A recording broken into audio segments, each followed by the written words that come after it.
Assalamualaikum sahabat, apa kabar semuanya? Semoga sehat selalu. Ada kalanya seseorang membutuhkan healing. Ia butuh rehat sejenak dari rutinitas. Ia butuh melakukan sesuatu agar dia lebih merasa nyaman. Namun, ada kalanya bukan healing yang mereka lakukan, namun justru sebaliknya, killing.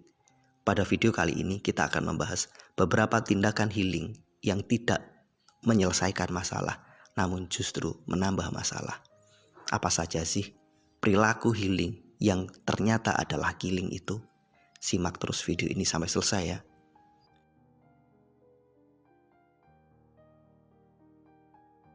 Ketika kita bertemu dengan masalah, ketika kita menghadapi beban yang sangat berat, ada kalanya kita lari dari masalah.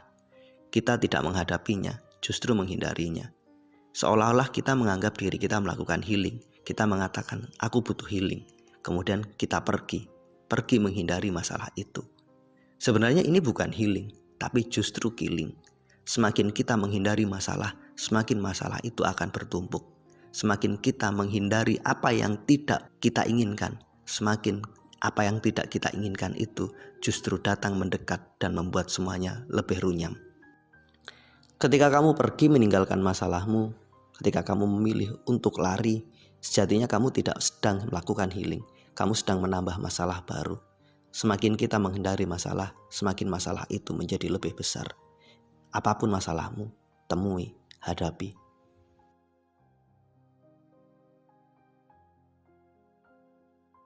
Ketika kita berhadapan dengan masalah, kadang kita ingin melupakannya. Ketika kita bertemu dengan beban hidup yang sangat berat, kadang kita ingin sedikit melepaskannya. Ada banyak hal yang kita lakukan untuk melupakan dan melepaskan masalah itu.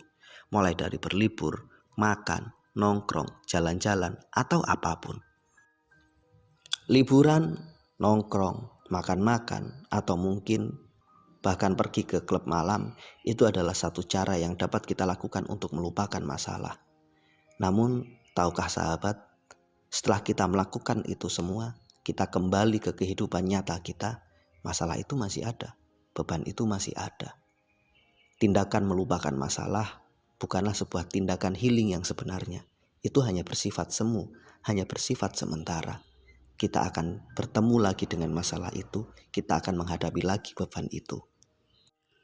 Mengambil jarak dengan masalah kita itu baik. Melepaskan sejenak beban hidup kita itu memang kita butuhkan. Tapi kita harus melakukannya secara proporsional. Jika setiap kali bertemu dengan masalah, menghadapi beban hidup, kita segera berlibur, kita kemudian segera makan-makan, nongkrong, atau melakukan hal-hal yang menyenangkan yang membuat kita lupa dengan masalah itu, maka sejatinya ini nggak baik juga untuk mental kita. Kita akan tumbuh menjadi seseorang yang sangat rapuh. Setiap bertemu dengan masalah, setiap bertemu dengan beban, kita akan segera butuh pelampiasan untuk melupakannya.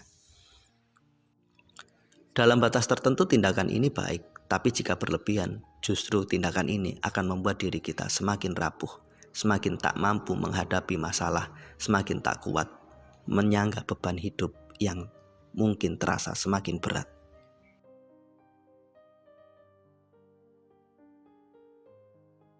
Itulah dua tindakan healing yang sejatinya merupakan killing. Healing terbaik adalah ketika kita mampu menyelesaikan masalah, bukan menghindari masalah. Apapun masalahnya, hadapi, cari solusinya. Healing terbaik bukan melupakan masalah, namun berlatih, menguatkan diri dalam menghadapi masalah dan menghadapi beban hidup. Masalah dan beban itu wajar, tapi ketika kita selalu pergi untuk melupakannya, pergi untuk mencari pelampiasan, itu sesuatu yang tidak wajar. Justru itu sesuatu yang semakin melemahkan.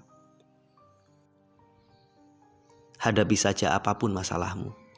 Belajarlah untuk memilih, tidak pergi dan lari dari masalah. Jangan mencari pelampiasan hanya sekedar untuk melupakan sejenak masalah kita. Mudah-mudahan video ini bermanfaat. Sampai ketemu pada video kami berikutnya. Assalamualaikum warahmatullahi wabarakatuh.